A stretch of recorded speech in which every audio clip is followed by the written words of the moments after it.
In this video, I'm going to be teaching you exactly why being mindful can solve pretty much anything in your life. Let's dive in.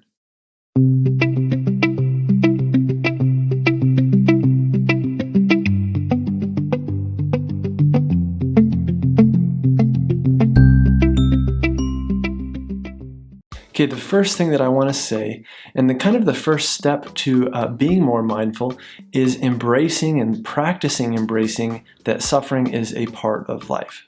Sometimes when we really resist the fact that we're suffering or we're going through a hard time or we've suffered a loss recently, resisting it makes it a whole lot worse. If you can just try to practice embracing that suffering is a part of life, that you're going to have challenges, that life isn't always perfect, it doesn't always go well, then when you are suffering and you are in pain, it's not going to be as much of a surprise. Number two, let's talk about having a lack of mindfulness, okay? So let's imagine that right here and right now, you and I are in this moment. Well, we practice oftentimes too much either future thinking or past thinking, okay? So future thinking often ends up being anxiety, right? I'm worried about what's gonna happen next. What's my life gonna look like? Who will I be with? Where will I live? What job will I have? Will it all work out? In other words, this is anxiety, living life in the future. On the other hand, we can live way too much in the past, and in the past we have regret, we have guilt for things that we've done or mistakes that we've made. All this can naturally lead to depression. Right now, in this very moment, nothing is wrong. In this particular moment, you're sitting or standing somewhere, you're watching this YouTube video with me, a therapist, you're listening to me talk, you're listening and learning about mindfulness, and nothing in particular is wrong in this very moment. You're alive, you're breathing, you're okay.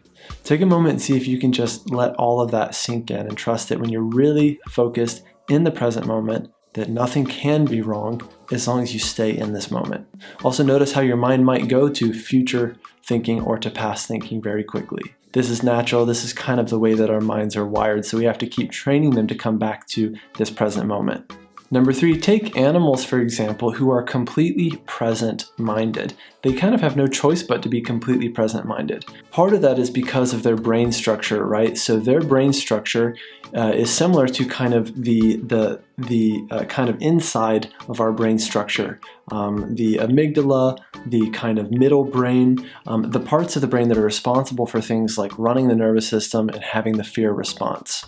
That's why for a lot of animals, like a dog for instance, their main emotions are either total fear or total relaxation, right, and being in the moment. I'll tell you for a second a story about my dog, Lucia, who was a therapy dog. A few years ago, we were taking a really long flight from the US to France, and she was sitting down at my feet on the plane. And the only part of the flight that she didn't like was when we landed and all the big sounds are coming in, you know, as you land there and the plane is starting to brake and slow down. She really freaked out in that moment. She got really kind of upset. And then she immediately calmed down. Now, what's unique about Lucia is that she didn't spend the rest of the day worrying about that past moment. She didn't fret about it happening again. She didn't start thinking of what'll happen if I get on another flight, you know, a few months from now and I fear that again. She was just afraid and then she wasn't. Imagine if you can kind of be this way, really thinking, is there a threat right now? If so, maybe it's okay and maybe it's warranted for me to be kind of scared. If there's not, let's forget about it. Let's be present again. Just like animals are. They're the perfect example for this. Number four, some people would think that, okay, well, just being mindful all the time is kind of like ignoring your problems. It's like pretending that they don't exist. When in fact, it's really the opposite. It's using mindfulness again, and going back to point number one, it's really using mindfulness to kind of embrace our suffering, to not resist it entirely, to understand that this is part of the human experience. I can be in pain, I can even be in physical pain, and I can use that physical pain as a mindfulness experience. Let's say I have a sprained ankle. It hurts, it's a hot kind of throbbing pain. I can notice that. I can deepen my breath. I can embrace that physical pain. And again, I can actually just use mindfulness to kind of calm my nervous system down and to start feeling better in this exact moment. So again, mindfulness isn't ignoring your problems, it's actually embracing your problems and kind of using them to take you deeper into this very moment.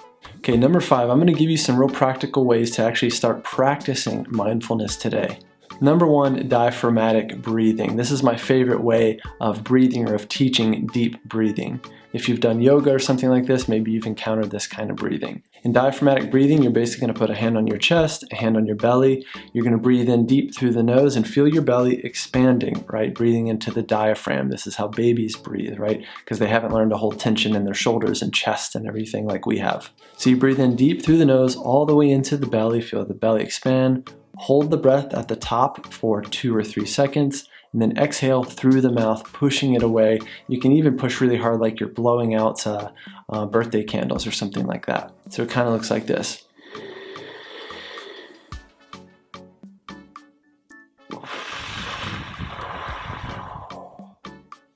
Bonus points if you focus on relaxing and just dropping your shoulders on each exhale. Second activity you can do is what we call 5 senses. Take a moment right now and just go through the 5 senses, okay?